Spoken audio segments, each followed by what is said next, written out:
The Project Kuwait. Learn, live.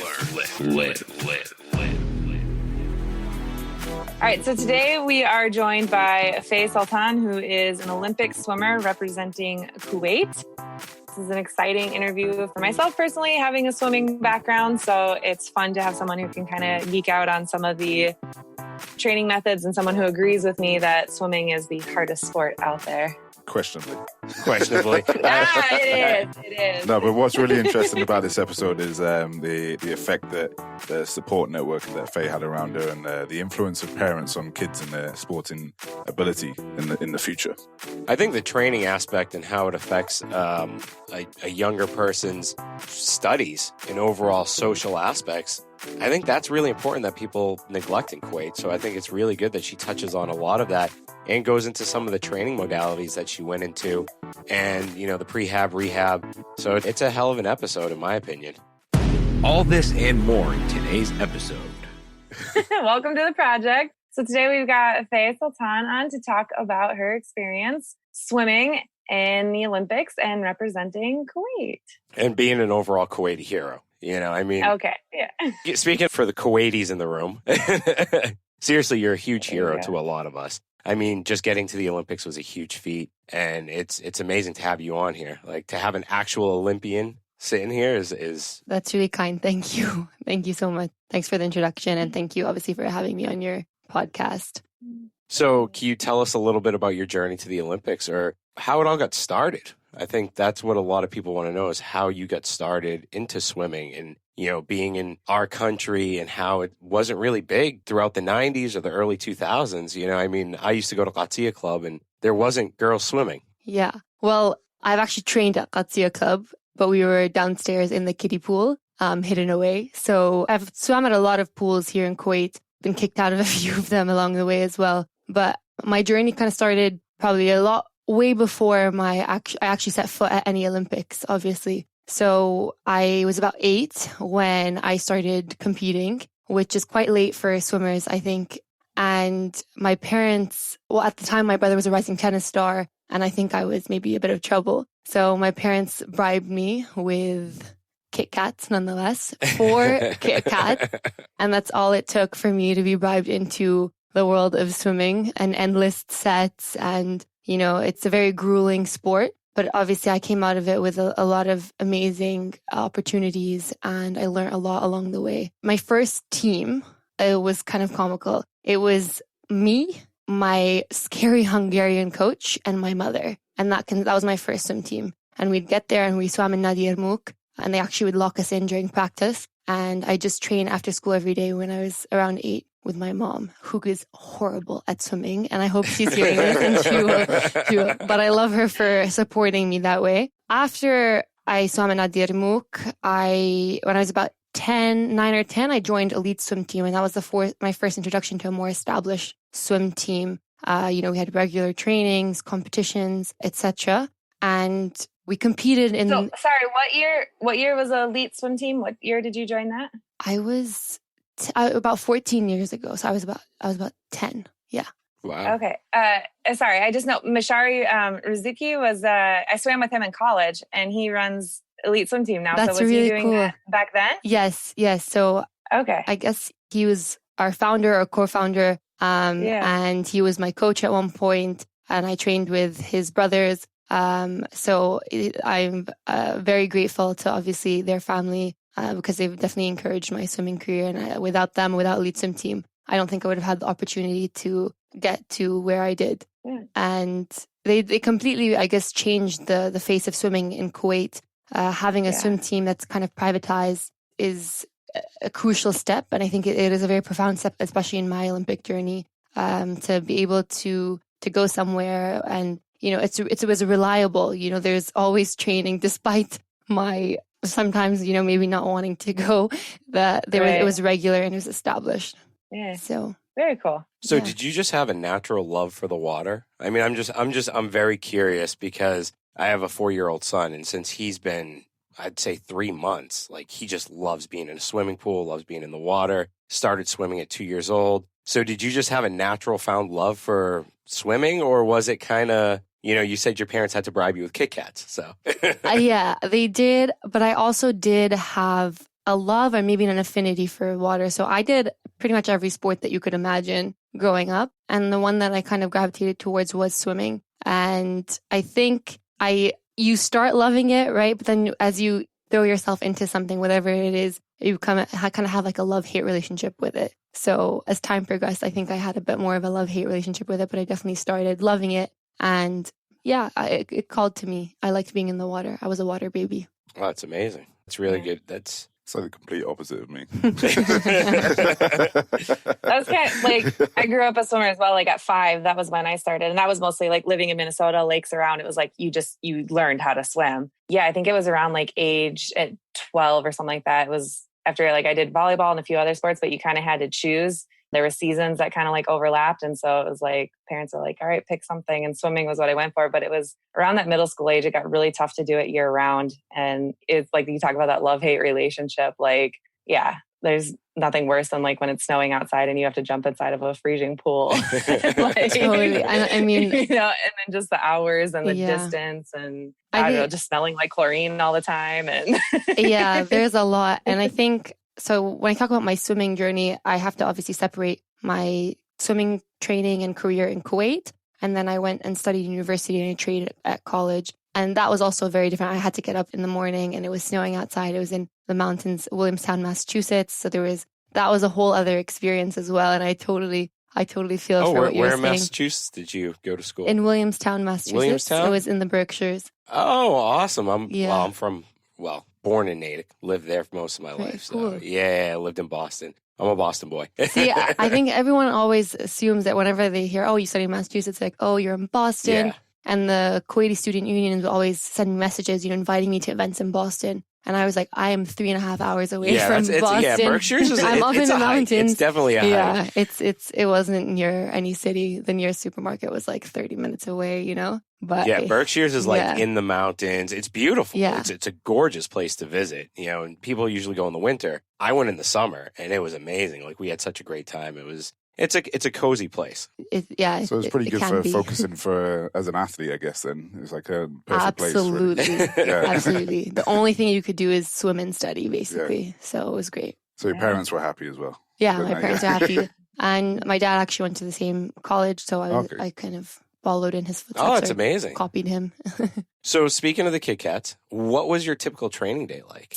Just to give the young people, the younger generation, an idea, because we do have some young kids that listen to this show. I coached baseball for a long time, so a lot of the kids that I coached still listen to this show. So what was your training day like? How much effort was put into it? A lot of effort. I think I'm going to speak about my family for a second. And my brothers, I have 2 brothers, and my older brother, Ziad, was a competitive tennis player. My younger brother, Aziz, is currently a competitive basketball player. And we always have this little, kind of rivalry about which sport is the hardest. And I can say without a doubt that swimming is the most grueling, the most rigorous sport out there. Yes. And we can all agree to disagree. But I'm just going to put that on the table.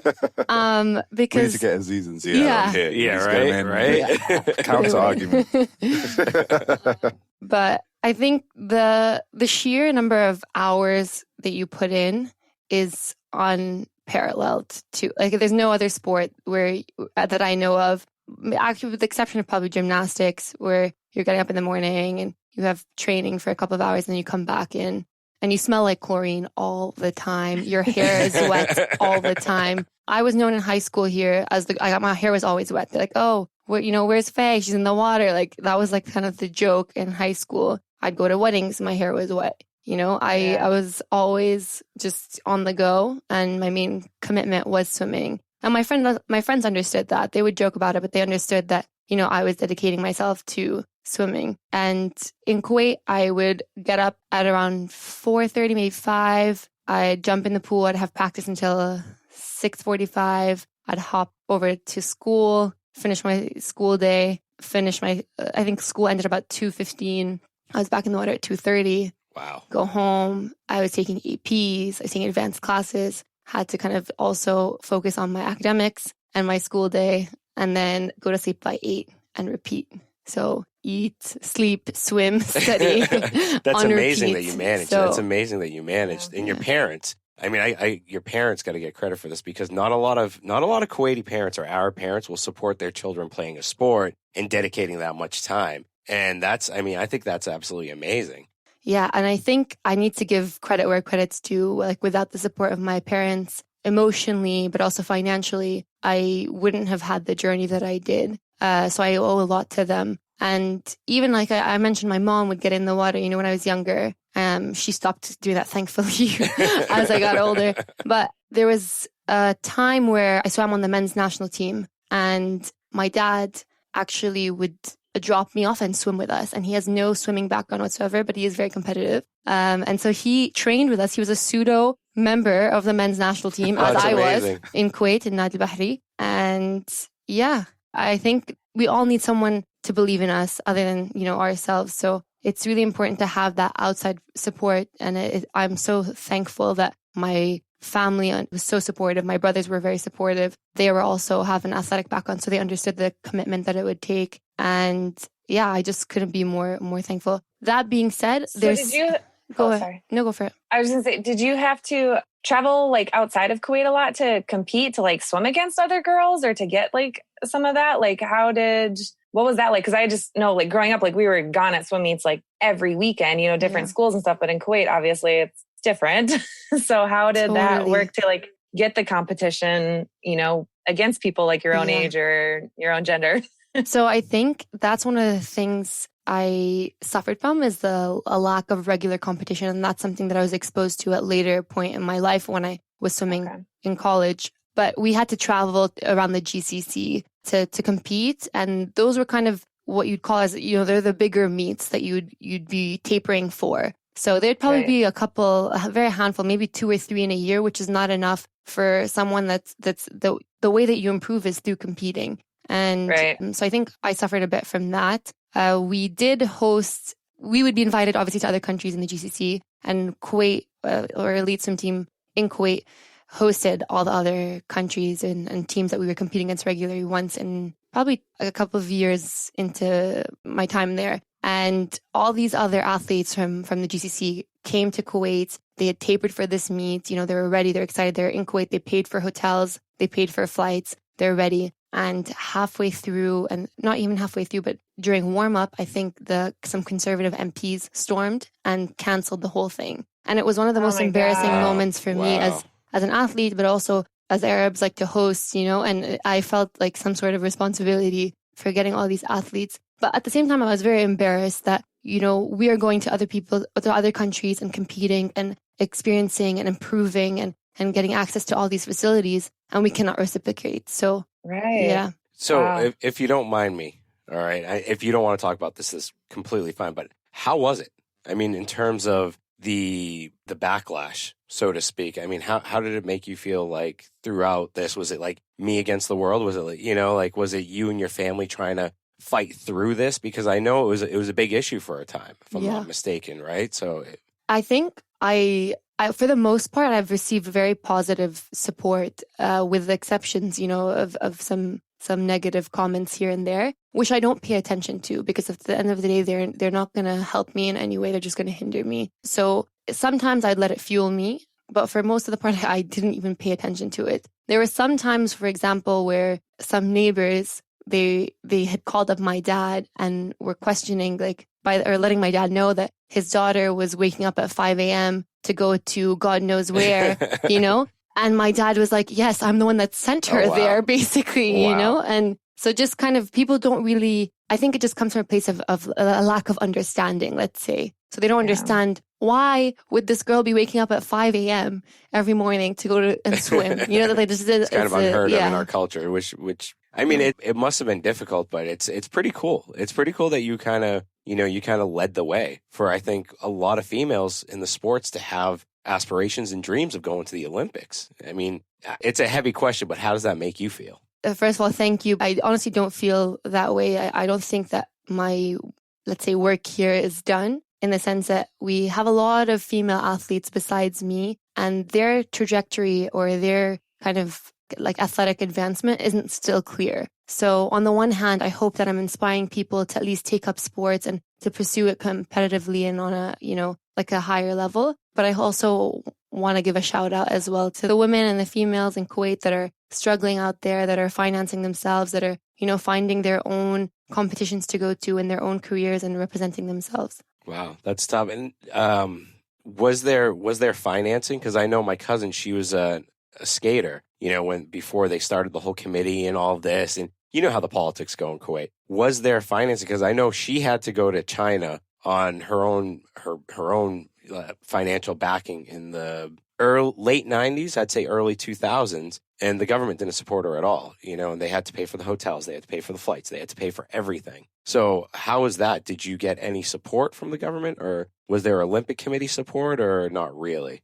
So my parents funded most of my swimming career, especially because I went through the private route. Mm-hmm. So I competed with the elite swim team. I traveled to meets and stuff. That was definitely sponsored by my parents. Later on, when I started competing under Kuwait, under the Kuwaiti flag, the government or the swimming federation funded me. So I think it's kind of hard to say definitively, right? No, understandable.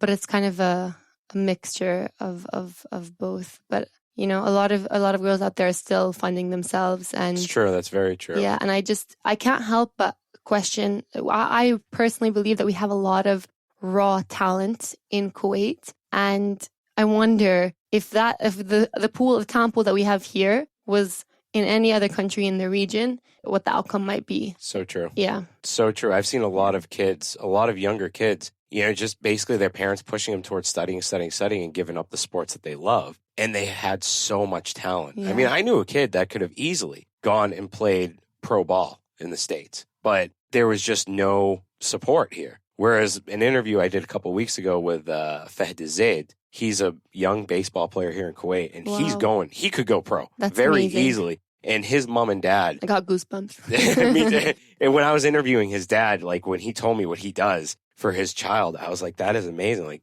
they travel all summer, every state, playing baseball here, playing baseball there, wow. And they really support it, and they're doing everything for their child. And when I see other kids that have gone through the system, and they just don't get that, even through the clubs now, you don't see it as much as when I was a kid. Like I was a diver, I went through gymnastics into diving in Kuwaiti Club, and now you don't see it as much. And I think it's been killed, so to speak, because of just the social media reign and everything else, that kids aren't really paying that much of attention to sports, and parents aren't, because they're focused on the education. But if you were to give advice to a parent, what would you tell them right now? I think that sports can save your child's life. And I don't mean that I just mean that I think it can really benefit your child in so many ways. Like all of my lessons that I've learned from swimming, I apply daily. And no one can study that much, like there can always be a balance, and you should equally divide your time between academics and athletics. And there's no reason that your child should not be able to do that. I think a lot of times people procrastinate on one or the other, and so they're not able to do both. But if they're genuinely committed and they have the support and the resources to be able to do both, then they can. That's amazing. There's so many things to be learned from being like a student athlete, especially like at the collegiate level that we talked about, with like going into a workforce, like after like really learning like time management and discipline and things like that. But you also learn that at young age too. I know, like just how to work with other people. Swimming's kind of one of those things. It's like an individual sport, but kind of a team sport. Kind of. In other words, you like training together. Yeah, depends where you are. Yeah. For you, it's definitely more individual. But there's so many things that that they think that sitting down and studying a book is teaching them discipline and teaching these things that it's going to take them into the workforce. But going through a sport and being committed to that is something that definitely gives an advantage. I think if you look at student athletes compared to anybody who didn't play a sport or wasn't physically active, I think the athlete always kind of has the advantage when it comes to work ethic. Yeah, I think that's something that my parents ingrained in me from a very early age, is that discipline is transferable. So if you learn discipline, and a really good way to do that is through sports, then you can transfer it into any endeavor. So that's something definitely to keep in mind for parents out there, but also for kids out there. Because once you learn how to, work really hard towards a goal day in and out, then you're unstoppable. So I think it's inspiring as well. And I think you said that you have experience in the States, and just the sheer number of athletes that are also student athletes, and that sheer number is kind of inspiring as well. Yeah.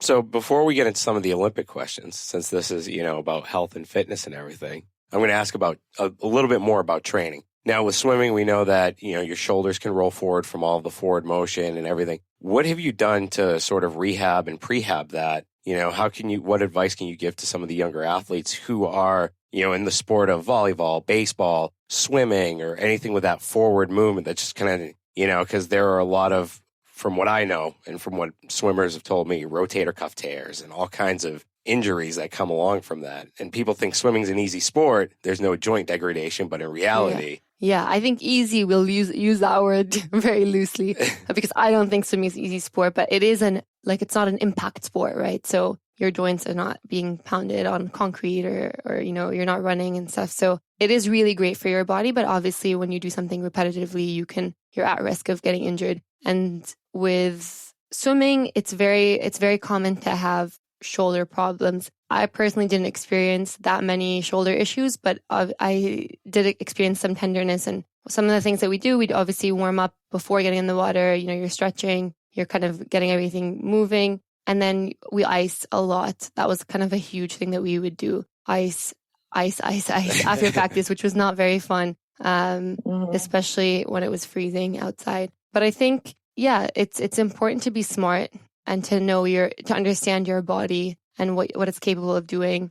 Because sometimes, let's say your coaches are pushing you and, you have all these pressures and you want to keep going. And the reality is that when you're injured, it's probably the worst. It's the worst time because you want to be pushing yourself. You want to be, with your team or contributing and working hard, but you can't. And it's a very frustrating time in an athlete's life. And so it's important to just kind of stay positive. There's a lot of mental stuff that's also really important, like visualization. There's never a reason, well, there can be a reason to stop training, but for the most part, there's never a reason to fully stop training. So with swimming, people that have shoulder issues sometimes would work on, their kick. They'd focus on other aspects. Or if you pull the muscle or, then you'd work around it. So the key is to be consistent. And I think that's like a very crucial thing for any athlete is consistency. So is there any work that you do in the gym? Kind of like obviously we see like a lot of people who are doing swimming, running, cycling, like kind of monostructural activities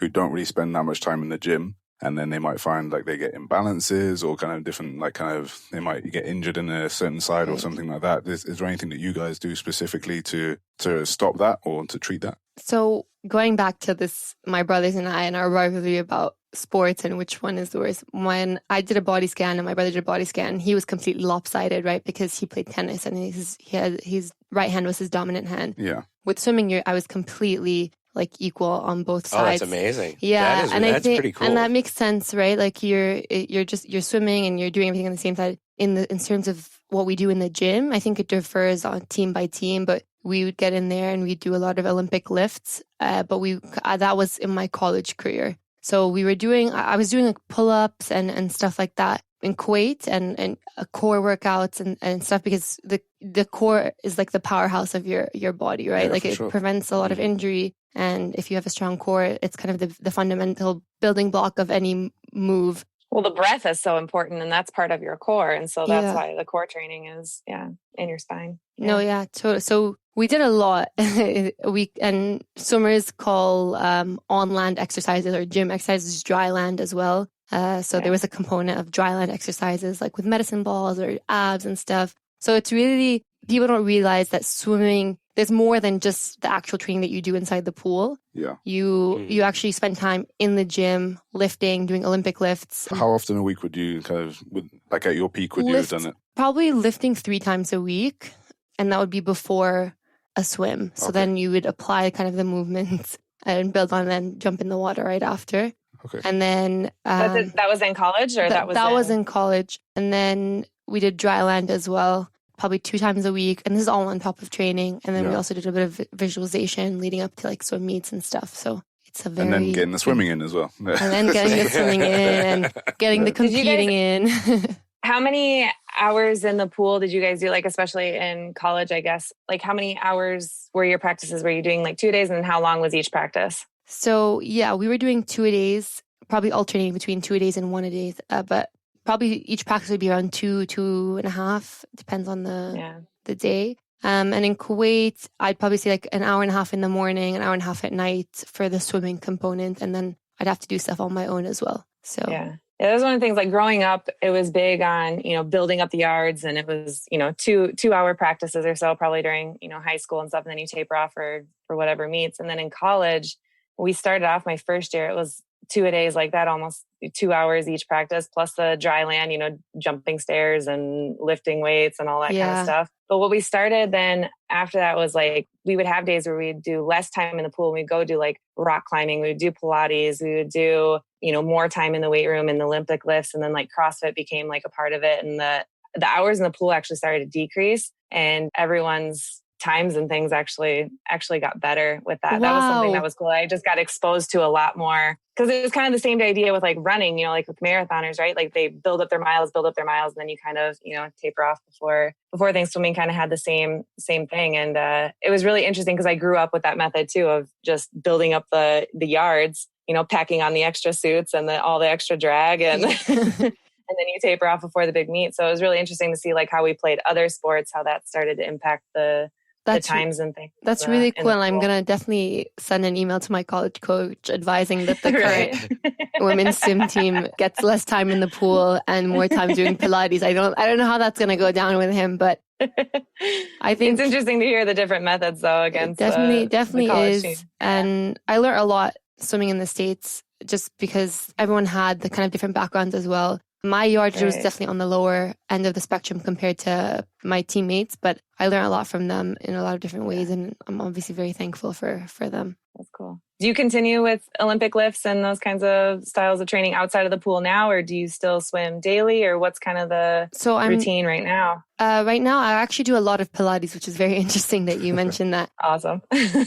But I'm not competing at the moment, but I'm hoping that I can encourage other girls in Kuwait to start competing and kind of pass the baton to them. But I'm still very active. I believe in like leading a healthy and active lifestyle. And I think athletes, once they, let's say, stop competing at that level and training at that level, they get into like a post-athletic depression, or there's even like a post-Olympic Games depression, which people don't really talk about as well. And I think that it's really important to be active and to, get your endorphins in every way that you can, just so that you can live a great life. So what is the post-Olympic depression? If you don't mind me asking, I've never heard of that before. Like that is something that I'm a first at hearing that. I don't think I personally experienced it, but I can understand, or start to understand a bit of it. But I think it's basically the idea that, you're at the pinnacle of your career, and at a level so high, and once you're done with that, you're in that spotlight. And once that moment is over, you're kind of thrown into the background. And it's really frustrating because people don't understand the amount of training, sacrifice, and hard work that goes into getting to the Olympics and getting to that stage. So all they see is that little snippet. And so for some events, like for swimming, let's say, or for other events, running, it's like mere seconds. And people don't understand that it's taken years to get to that entire point. Lifetime. Lifetime. Yeah. And so I think it's kind of the idea that people are only relevant, once every 4 years, and they don't understand. Which is sad, because there's so much that goes into that. Yeah. There's so much behind the scenes. And it's like, it's truly amazing that someone could live their whole life, go day in and day out to get to the Olympics. You get there, and then if you just came so close, and it's like, okay, now what? But some people pick themselves up really well after it and lead amazing careers afterwards. And some people, you hear about these stories a lot of, this person that, especially pro sports players, a lot of them, you hear about them just going downhill afterwards. So, yeah. And I think that's, yeah. So I was just going to say, like, I think it's more relevant for people who come first rather than people who come second and third and below, because like they won. And then it's like that kind of lull after competition where they're kind of like, okay, Now what am I training for now? Yeah, you get off the high. So whereas like Yeah. the second and third guys were like, okay, like I know what I've got to do to get better. Like I only need to get like a second better or however much, and they're driven. Whereas the guys who came first, they kind of got to choose then whether they want to continue to compete or like kind of what they're going to do, whether they want to finish, whether they like. So it's kind of like I think there's a lot of mental character and that kind of the support network that they have before they go to the Olympics maybe doesn't exist as much after the Olympics. And so it's really, really important for people like the family and everyone and the support network they have around them to be there just as much for them after. And it could be at any level, like it could be at Olympic level, but or it could be like even just like kind of, it could be national level. Yeah, it could be national level. It could be like for some of the CrossFit guys, like competing at Battle of the East, if that is their like kind of their Everest. Yeah. And then they're kind of like, okay, what do I do now? So I think it happens to a lot of athletes as well. Like when they have kind of such a good season, and then they're kind of like, well, what do I do? Totally. So, I mean, if you're not at that level, you could work to the next season. You know, but if you're at that level and you're a 32-year-old and it's your last shot, or a 34-year-old and it's your last shot at doing something, after that, it's like, okay, do I go coach? Do I go do this? And then some people just kind of go off and you never hear from them again. There's always a step out the spotlight. Yeah, because you're not going to be like that athlete who. Well, you see some of them that step back into the spotlight, and I think those are like great examples. I'm going to go to baseball because that's like the one sport that I know, like David Ortiz. You know, he retired a couple of years ago, but he's still in the spotlight. He still goes out, helps out, coaches guys, coaches young athletes. He's a spokesman for. What about was it Michael Jordan? He came to baseball after basketball. No, right? Michael Jordan. He retired. He retired, and then he was like, "I'm going to do something. I'm going to do something else." Right. So, but then he went back. He picked the wrong sport. Hitting a round ball with a round bat is one of the hardest things to do in sports. This is my attempt at bridging the gap between something that I find interesting and baseball. All right. But that is like after that lull that you're talking about. That was after college swimming was done. That's kind of why I got into the competing of CrossFit. It was introduced during college swimming as part of our training, but that was something was like, when you're done competing, you're just like, well, what now? And I didn't get really good at swimming until like my senior year. Like I didn't make it to nationals or anything like my first 3 years. And then like the last year I peaked at everything and I'm like, well, shit, now it's over. Like, what do I do? And CrossFit helped fill that void. But then once I stopped with that too, it is hard to know, like, what am I training for? Like exercising kind of takes on a different tone, you know, like you're just kind of like, what? And it takes a while for you to come around to like, oh, general health and wellness is kind of what I should be aiming for. But I look at a lot of athletes that I grew up with and college athletes too. And I don't know about your teammates and stuff, but it does seem kind of like after that college career is over, like a lot of them, it's really hard to transition not only from training like 30 to 40 hours a week and then going into the workforce and sitting at a desk maybe all day, or even the nutrition side of like swimming. I mean, I don't want to say you can eat whatever you want, but I definitely didn't pay attention to really how fast I was eating or how much I was eating. And then you finish swimming and you're like, oh, I'm not burning like 4,000 calories in my first practice. I think it definitely catches up. It's a learning experience too, but you're right. I think exercise takes on a different meaning in different stages in your life. And it's just about being prepared and being resilient. And, you know, hopefully your athletic career and, you know, all the other things that you've done in your life have kind of prepared you for that integration and for that next step, because I guess that's also what it's about, being prepared and, you know, being able to live your life. So can you tell us anything about the Olympic Committee meeting, Olympic Committee discussion you had in Japan, what that was about? Yeah, so I was invited by the Olympic Council of Asia. It was a forum for athletes to discuss the needs of athletes leading up to, during, and after the Olympic Games. And each continent had one. So this was for the continent of Asia. And this, you might appreciate, baseball is in the next Olympics. Inside scoop for you guys. Yeah, it crushes me. We've had baseball in Kuwait since the 1980s, and it crushes me that we don't have. They wouldn't even let us compete. We tried last year to form the federation. I was part of the team going after the federation. Because for me, it was like, I'm 34. I got one more shot. Right. I've got some mileage left in the tank. And it's just unfortunate that we were banned from the Olympics and we had all the bans going on. So we couldn't really reach out to anybody. And now it's kind of, everything's just up. It's Kuwait. That's all I can say. Yeah. But it's amazing that baseball is in the Olympics. It really is. So tell us about that. So it was a really good learning experience as well to be able to kind of contribute to these conversations that were happening and to voice, I guess, my concerns. And I think the key takeaway from that forum or meeting was that we need to have a open dialogue or like a clearer trajectory, like you just mentioned, for athletes to get from competing in local meets to competing and representing Kuwait internationally. That needs to be clarified a lot.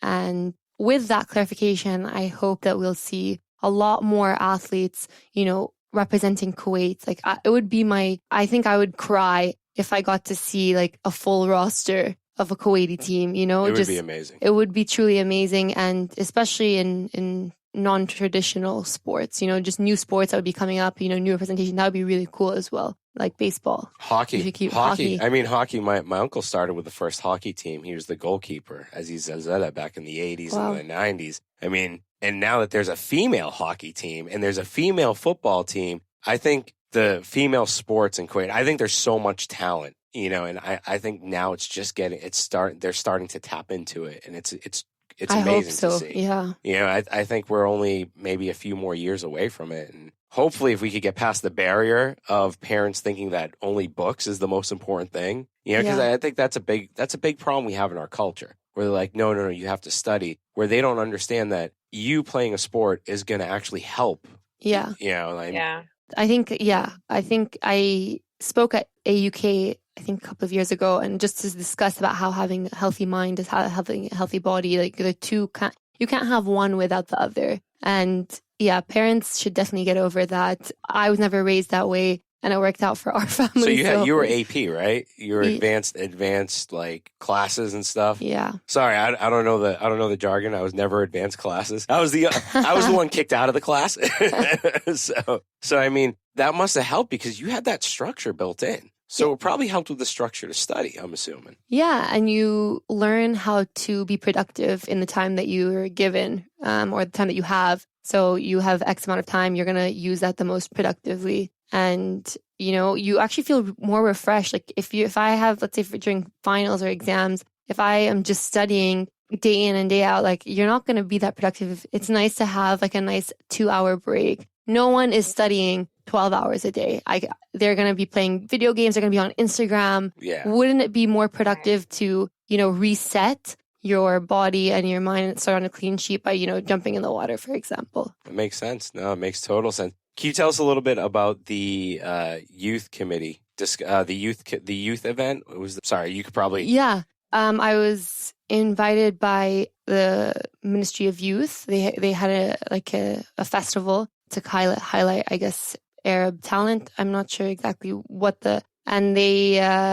I spoke about kind of obstacles that I've faced and lessons that I've learned and how I've overcome those obstacles, such as like finding a swimming pool, finding support, all those things, just to kind of put my story out there and hopefully encourage other people. I have a question for you because I was doing personal training with a lot of clients, and if they had a pool in their house, like we could incorporate swimming with it. But I do have a lot of clients that come and they're like, I never learned how to swim and I want to know. And I had like a group of like 40-year-old women that want to know. And we had the hardest time finding a pool that even like that would have like female only times, or even like, do you have suggestions if somebody is looking to try swimming no matter what age, like where is a place that they could go? Yeah, the sad thing is that we do not have a regulation size Olympic pool that is for women. So the facilities that we do have in Kuwait are, some of them are non-regulation, which is another discussion. All of them are reserved for men. So the unfortunate thing is that there's no exact answer. I would always recommend the starting point being like elite swim team. They're obviously very tapped into, swimming pools, and they have coaches and female coaches, and they also have like not a team, but classes for women. It's called Girl Goggles, and I came up with the name actually. So. Oh, that's awesome. But yeah, so it's where women can go and swim, and it's completely female run. The coaches are females and stuff. So always starting with that point was always great. Okay. The swimming is also from like a safety perspective. We're surrounded by like water, right? And I think it's so important that everyone, even if they're not going to become like a competitive swimmer, they should at least learn, and that should be a crucial step in all schools. In fact, at my university, everyone has to pass the swimming test, regardless of whether or not they're a swimmer, every single student. So why don't we apply that, and every single student coming out of the public system, the private system, should be able to pass a very basic test, just to prevent a lot of safety. Yeah, definitely. Have you gotten into any open water swimming? Absolutely I guess like around Kuwait or any... not. It's totally different. It's totally different. If we had some clean lakes in Kuwait, maybe. Yeah. No, I respect people that get into the long distance and the open water. I have just been a sprint athlete my entire life, and I don't think I could probably the idea of doing something longer, it doesn't entice me. I like the rush of the sprint. So what kind of, like, I know nothing about swimming. I know like the crawl, the butterfly. Nobody calls it the crawl. Yeah, it's fine. No one calls it the crawl, really? Yeah, no one calls it, but it's okay. We'll let you call it. We'll let you call it the crawl. All right, I'm sorry. I know the butterfly stroke. I can do that pretty well. My uncle taught me that. No, one. you can't. You want to make a bet? I'm going to film it. I'm going to put it on Instagram today. I'm taking my son swimming in a little while, and I'm going to post that. I think I'm on Meg's side. I don't believe that. I need to see it. Oh, okay. All right. I'm posting that today. So we'll see what you think butterfly is. It's just like when Liam said I couldn't do a cartwheel. All right. I didn't say that, actually. He didn't know I used to be in gymnastics, so. Oh, actually. Maybe I take it back. Yeah, you never know. I was in gymnastics, diving. I dove for a good 3 or 4 years at Latvia Club. And we had Russian coaches. Diving or like falling in the water? No, it was actually diving. I fell in the water once. Oh, that's cool. But so right now, what are your current projects? Like we're the Project Kuwait, so obviously this is our project. But what's your project? Well, I think I have a lot of projects at the moment, which is part of the problem, or a lot of things that I want to do. Like I said, I'd love to see more people active in Kuwait. Like we have extremely high rates of diabetes and obesity. And so from that baseline, just more activity and more opportunities for people, because the kind of gyms and stuff are also, it's incredible fitness scene that's happening right now in Kuwait. But a lot of people aren't privileged, or they don't have access to those, and they are quite expensive. So just to kind of democratize fitness, that would be one thing that would be really cool. And hopefully just promote, or destigmatize female athletes, females that work out. And by, posting about it, talking about it as much as I can whenever I'm back here, I try and get out there and speak. And obviously my ultimate project would be to encourage society and the government to support women in sports. So as we mentioned, the reality is that we have a lot of female athletes, but they don't have the actual tangible support. So most of them are self-funded, and they don't have a clear trajectory. So it's up to, I guess, you and me, like all of us, to support and encourage women and girls in every way possible. So with young female athletes and female athletes in general in Kuwait, are there any resources for them to receive funding besides the government? I mean, I know in the States you could get grants, you could get stuff like that, right, Meg? If I'm not mistaken, in college. In college, you can get scholarships. I don't know. What are you talking? Like scholarships, grants, stuff like that. Do we have that in Kuwait? Is that available at all? Or see, I'm not entirely sure is the answer to that one. But I do know that there are companies that sponsor athletes in Kuwait, and I believe like Spark Athletics. I know that Agility Logistics also sponsors athletes, Zane, I believe, as well. So through that route as well, there's some sponsorship opportunities. Well, that's at least. Good. That's really good. That's amazing. But that's it's private, from the private route as well. So. Well, they usually give the best sponsorship anyways. Yeah. They're not as hard as the government. But I mean, any other questions, guys? I mean, no, not to be honest. I think this has been an awesome episode. Like this has by far been an amazing episode. Just hearing about your experiences, and thank you so much for coming on and just spreading the word. And hopefully we could help some young athletes out with this. That's all we can hope, right? Perfect. Yeah, I really appreciate it. Thank you very much for your time. Thank you all. Thank you, Faye. Thanks for listening to this episode. If you enjoyed it, please head over to iTunes to subscribe, rate, and leave a review. You can also find us on Instagram at the Project Kuwait. Thank you, and join us next time.